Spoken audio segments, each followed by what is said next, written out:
Hi friends, this is Caitlin, and today I'm saying farewell to summer with a Hello Bluebird scene featuring the By the Sea background stamp and the Seaside Girls stamp set. Knowing that I was going to be making a mini slimline card, I went in with a pencil and the die I was going to be using from Honeybee Stamps to roughly mark out the area that would be in my final scene. Then I laid down my background stamp so I could find the proper placement for the little girl and the extra wooden post I was going to use. When creating a single layer scene like this, you always want to stamp the images that you want to appear closest to you first. Then I masked those images using full stick post-its that I had fussy cut before stamping the main background image. I based everything on the placement of the cloud at the top, which is where I knew I wanted to put my sentiment when I was finished coloring. These backgrounds from Hello Bluebird are amazing because you get so much detail in one single layer, and they're so big that you can really change the look of your card depending on where you stamp your panel, especially if you're using a mini slimline, which for me is 3 inches by 6 inches. I went back in with the die and pencil one more time just to give myself a better outline so that I didn't worry about coloring right up to the edge of the paper. I do like to leave an extra border around my scene though, because the markers tend to leave marks where they hit the edge of the paper, and it's nice to be able to trim that away. I know the official first day of fall isn't until the end of September, but my whole life Labor Day has always been the symbolic end of summer, and so I thought this sweet beach scene would be a great way to celebrate.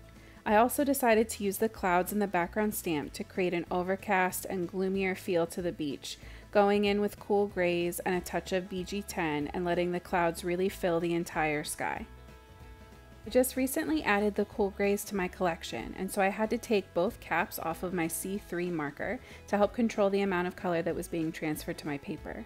I really wanted to keep the ends of the shading in the clouds tapered and preserve the white space so that they felt light and fluffy and not like angry storm clouds. I focused my deepest shadows where the artist-drawn lines were already present, and then I went in with my C1 and colorless blender to soften the edges of that shading. Skies are still one of my biggest insecurities, just this big open space to try to fill and blend and make perfect. But this kind of sky, with all the details already there, that is literally a dream come true for me. I love coloring in these backgrounds. I knew that I didn't want my ocean to look too frosty, so instead of a cool blue, I decided to use my BGs to create a warmer feel. The little girl is still in a sleeveless dress after all, so it couldn't be that cold at the beach.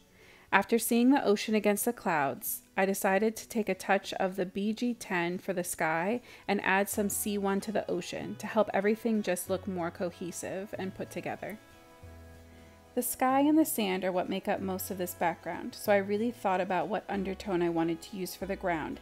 I decided that the E40s would be a good neutral. I didn't want to go too warm and have the sand look orange or yellow compared to the teal ocean.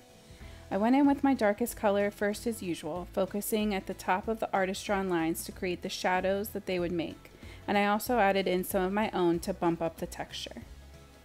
I then went in with my medium and lightest shades, following the same lines and keeping my strokes as long and loose as I could.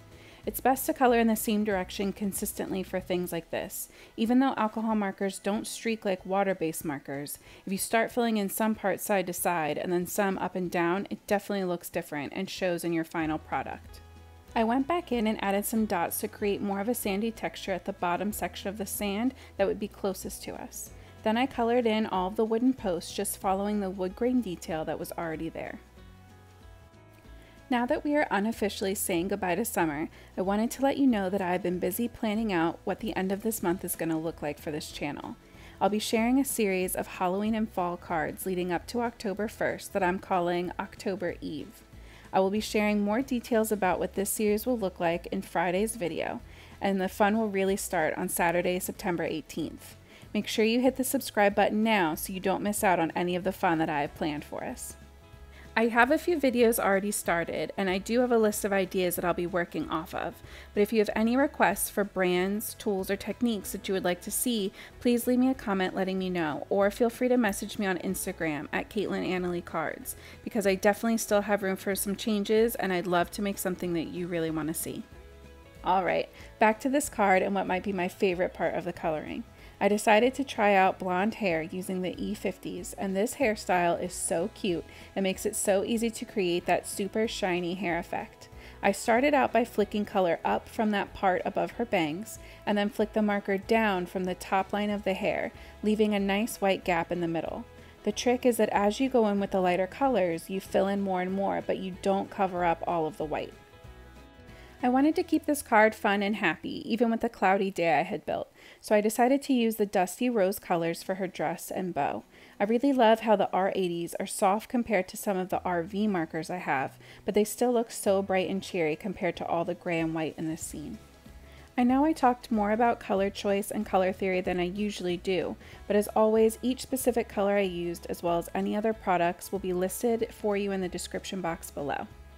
I couldn't resist going in with a white gel pen to add a highlight to the bucket and her eyes, and then it was time to die cut.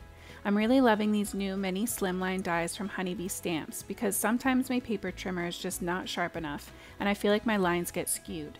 I really like that the dies make it foolproof for me. I glued my scene to some solid gray cardstock and then this project was complete. Thank you so much for hanging out with me today, and I really hope you had a great holiday weekend, whatever that looks like for you. If you like this card, please leave me a thumbs up and I'll see you soon. Have a great day and happy crafting.